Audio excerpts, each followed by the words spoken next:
जय श्री कृष्ण। कार्तिक मास का आज 9वां दिन है और हम 9वें अध्याय का आज पाठ करेंगे। राजा पृथु ने कहा, हे नारद जी, आपने कार्तिक मास के व्रत में तुलसी की जड़ में भगवान विष्णु का निवास बताकर उस स्थान की मिट्टी का पूजन बतलाया है। अब मैं भी श्री तुलसी जी के महात्म को सुनना चाहता हूँ। तुलसी कहाँ और कैसे उत्पन्न हुई, ये बताने की कृपा करें।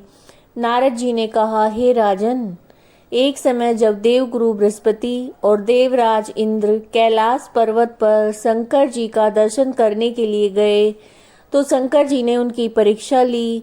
उन जटाधारी दिगंबर ने उनका मार्ग में ही अनुरोध कर डाला।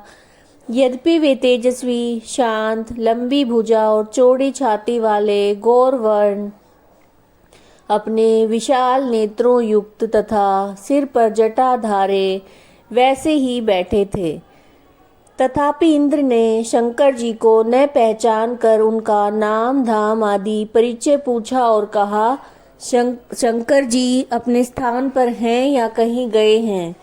इस पर उस तपस्वी ने कुछ नहीं कहा, परंतु त्रिलोकी की नाथ के ऐश्वर्य से वर्बित होकर इंद्र कब चुप रहते। उन्होंने क्रोध से घुड़क कर कहा, अरे मैं पूछता हूँ, तू उत्तर क्यों नहीं देता है? मैं अभी तुझे इस वज्र से मारता हूँ, फिर देखता हूँ तुझ दुर्मति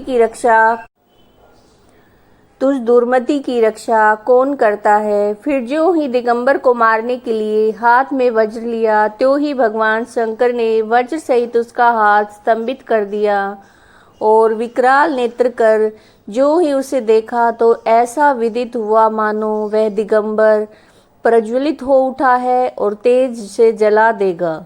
भुजाएं स्तंभित होने से इंद्र के क्रोध और दुख का अंत न रहा, परंतु जो ही बृहस्पति जी ने उसको प्रज्वलित देखा, त्यों ही अपनी बुद्धि से उनको भगवान शंकर जानकर प्रणाम किया और इंद्र को भी उनके चरणों में गिराया। फिर बृहस्पति जी बोले, हे दीनानाथ, अपना क्रोध रोककर इंद्र का अपराध क्षमा कीजिए। बृहस्पति जी के वचन सुनकर महेश्वर गंभीर वाणी में बोले, मैं अपने नेत्रों से निकले क्रोध को कैसे रोकूं? तब बृहस्पति बोले, हे भगवान, भक्तों पर तो दया करनी ही चाहिए, अतः अपना भक्त वत्सल नाम सार्थक कीजिए और तेज को शांत करके इंद्र का उद्धार कीजिए। तब भगवान शंकर ने कहा, मैं तुम्हारी स्तुति से प्रसन्न हूँ, जो तुमने इंद्र को जीवन दान दिलाया है।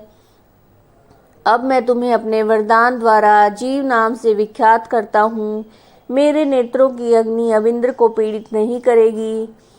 ऐसा कहकर शंकर जी ने अपने माथे से निकले हुए तेज को लेकर क्षीर सागर में डाल दिया। फिर लीलाधारी भगवान अंतर्ध्यान हो गए। इंद्र और बृहस्पति दोनों भय से मुक्त होकर परम सुखी हो गए। इस प्रकार जिनको जानने की इच्छा थी उन्हें जानकर इंद्र और बृहस्पति अपने स्थान को चले गए। यह 9वां अध्याय था कार्तिक महात्म का। और अगर आपको वीडियोस पसंद आ रही हैं तो ज़्यादा से ज़्यादा चैनल को सब्सक्राइब कीजिए, शेयर कीजिए, लाइक कीजिए। जय श्री कृष्ण।